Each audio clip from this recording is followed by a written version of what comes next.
Basta kay Sir Rojan, ibang klase. Let's go! Okay, welcome ulit sa ating klase. Sa video na to, pag-uusapan natin ang Article 1233. This article na to, dinidiscuss kung paano nga ba ginagawa ang payment. Paano nga ba natin masasabi na merong valid payment? Ano nga ba? Ready ka na? Sige, start tayo. Let's go! Yan, sige, basahin muna natin. Article 1233. A debt shall not be understood to have been paid unless the thing or service in which the obligation consists has been completely delivered or rendered as the case may be. So this article na to, continuation pa rin tayo ng payment as extinguishment of obligation. Pero specifically, ang dinidiscuss natin dito, kung paano ginagawa ang payment or how payment is made. So how payment is made. Okay, meron pa palang ano 'no, hindi ba pwedeng iabot na lang o considered bayad na. So para mas maging ano tayo, aware tayo kung papaano nga ba naman masasabing meron tayong valid payment. So 1233 ang nagdi-discuss nun. So sinasabi sa 1233 na may dalawang requisites ang payment para masabing valid 'no. So dalawang, requisites, okay? Bukod pa dun sa nagbayad at saka yung pagbabayaran, okay, although na-discuss natin sa 1232, meron tayong apat na requisites. Una, yung magbabayad or yung taong nagbayad. Pangalawa, yung taong pagbabayaran. Yung pangatlo, yung mismong thing. Pero ito'y further extension pa kung paano nga ba ginagawa ang payment. So meron tayong dalawang requisites, which is yung una, identity of prestation. So identity of prestation. Ano ibig sabihin ng identity of prestation? Dapat kasi kung ano yung mismong napagkasunduan, yun dapat yung i-deliver or i-render. So the thing or service contemplated must be delivered or rendered. Okay? So again, the very thing or service na due must be delivered or rendered. So the very thing or service due must be delivered in case of thing or rendered in case of service. Okay? Ngayon, ibig sabihin nito, kasi nga sabi as the case may be.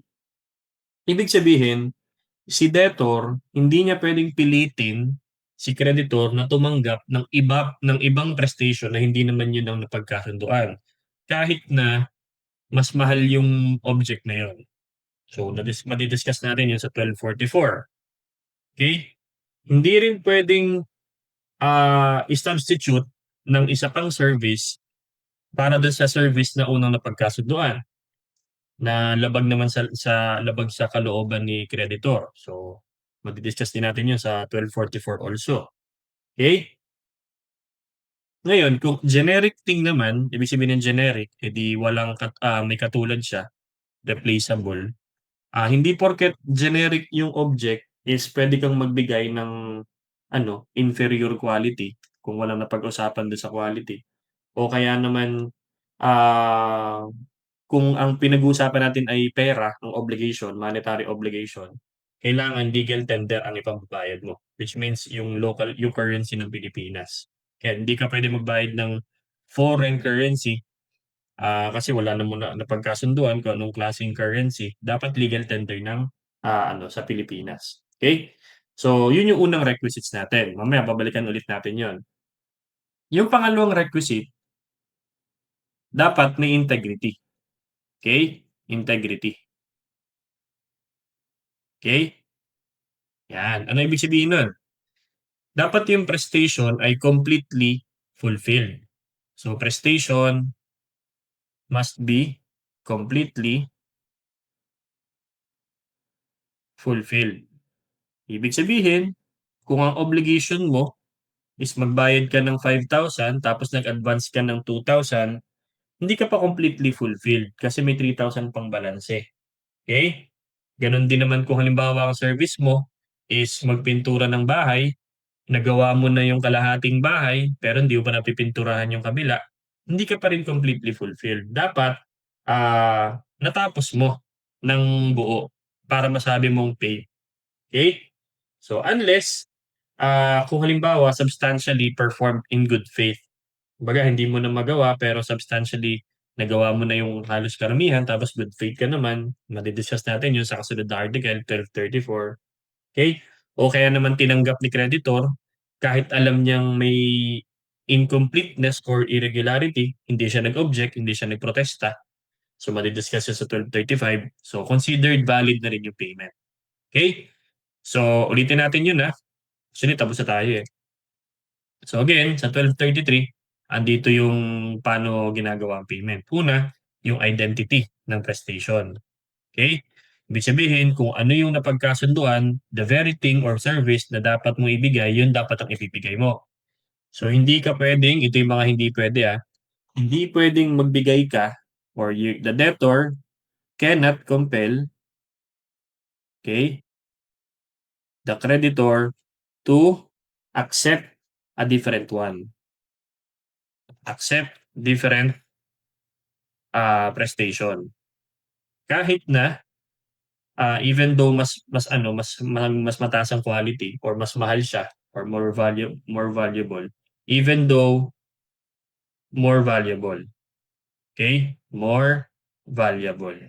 So, madi-discuss 'to sa 1244. Again, hindi mo puwedeng sabihing, "Iyon na 'to, mas mahal pa nga itong ibibigay ko kaysa dun sa isa, eh." Tanggapin mo na. Ikaw na nga 'tong bibigyan ng mas mahal kaysa dun sa una nating napagkasunduan. Hindi puwedeng gano'n. Hindi porket mas mahal yung ibibigay mong kapalit kaysa dun sa original niyong napagkasunduan ay valid na yun. So, the identity of the prestation should be the very object that is due na dapat mong i-deliver. Hindi rin puwedeng ito naman sa obligation to do or not to do, okey, or not to do. Hindi mo naman puwedeng, i-substitute yung ibang act na labag sa ano, so cannot substitute another act, okey, na against sa will ni creditor, against creditor's will, okey? Kung ayaw, eh, di hindi puwede. So that is 1244. Pangatlo, kung generic thing naman, okey, obligation to give generic thing tapos wala kayong napagkasunduan kung anong quality nung generic object na yun. Kasi 'pag sinabing generic, marami yang katulad. Halimbawa ay isang sako ng bigas, 'yan. So, walang specific na ano, kung anong klase ng bigas. Halimbawa, magbibigay ka ng sasakyan, hindi yung ibibigay ko yung sasakyan ko. Magbibigay ako sa'yo ng sasakyan, magkaiba yun. Ang generic dun is magbibigay ako ng sasakyan. So, ibig sabihin, any car. Yung specific, ibibigay ko yung sasakyan ko. So kahit na yung sasakyan ko ay luma, may katulad, pero nag-iisa pa din yun dahil akin yun. So that's a specific thing. Hindi siya replaceable 'pag nawala. Okay, so meron tayong discussion diyan, 'di ba? So balikan niyo yun. Ngayon, kapag ang obligation is to give a generic thing, tapos hindi naka-state kung anong quality, okay? No agreement as to quality. So hindi puwedeng magbigay ng inferior. So the debtor cannot deliver inferior quality. Deliver inferior quality. Okay? So that will be discussed in 1246. And then pang-apat, under ng identity, kapag monetary ang obligation, magbabayad ka ng pera, tapos walang nakalagay kung anong currency ang dapat ibayad, okay? Pero puwede namang mag-stipulate kung anong currency ang ipambabayad. Pero if no stipulation, no agreement as to the currency, ang ibabayad mo ay legal tender. Debtor should pay in legal tender, which is, Philippine peso. Okay? So, and then yung pangalawa naman, yung integrity. Dapat, Pasulat na rin natin dito, integrity, okey?